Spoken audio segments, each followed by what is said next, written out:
Plar này ngàn ta này cái ắt ler ler chứ plar thul đẹp chiều từ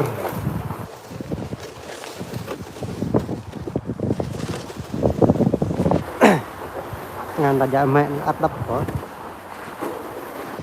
cắt nhá plar dạ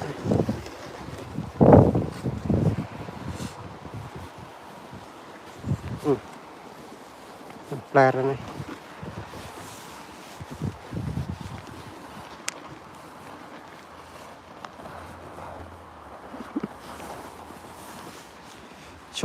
chụp bát nữa anh qua này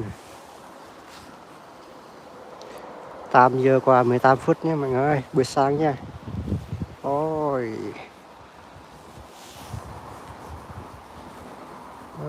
player này chọn bắt này player ắt đây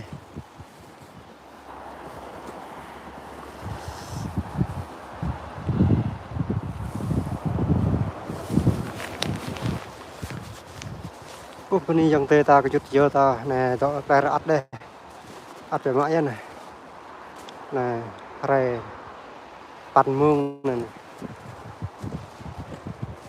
rồi player bắt player ngàn ta cái ngàn vi ngàn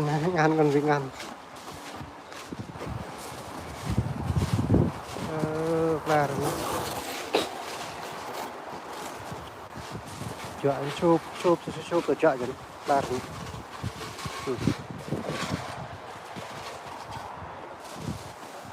rồi dòng tê ta lăng cái con và dòng rè này ngàn ắt về mãi ngàn vi ngàn đây này bắt cho bữa cái con tao đất này như đây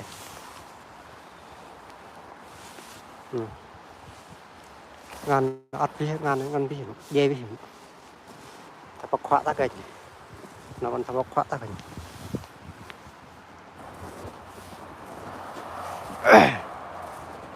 và ta chui sắp đi là bữa là tụi nó là ắt tăng buổi rõ biết buổi đang buổi bạ rõ biết buổi tăng để ắt là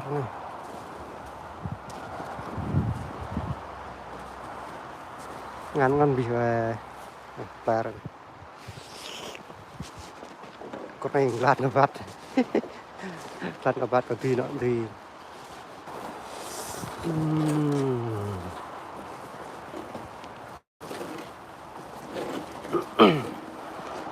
rửa cho mãi nhớ rồi coi tiền ray thì này bắt mương này ray cái thứ nó này rồi chào tất cả mọi người nha. Ôi lạnh quá rửa cho mãi nhớ bên này là này dàn ray thì 8 giờ sáng nha mọi người ơi. Hôm nay là ngày 20 tháng 1 năm 2025 nha. Tuyết rất là lạnh luôn mọi người ơi. Chào nha, chào 13 người đang xem nha. Mọi người hãy cho mình xin một like đấy mọi người. Ôi mọi người hãy like cho mình, chia sẻ cho mình đấy mọi người. Lạnh quá rửa cho mãi á, con này ngàn vị con này ngàn vị lạnh quá lạnh luôn rửa cho mãi á vậy ắt đây tụi bắt player rồi tụi này tụi chia này mà tụi 2 phút rồi ắt đây tạm ắt ba tụi chui vui không ba chui không ắt phát ra ắt tao thằng nó lấy tao nó ắt lo ta dạ đa ắt tăng tích nó ắt đây rửa về mãi á.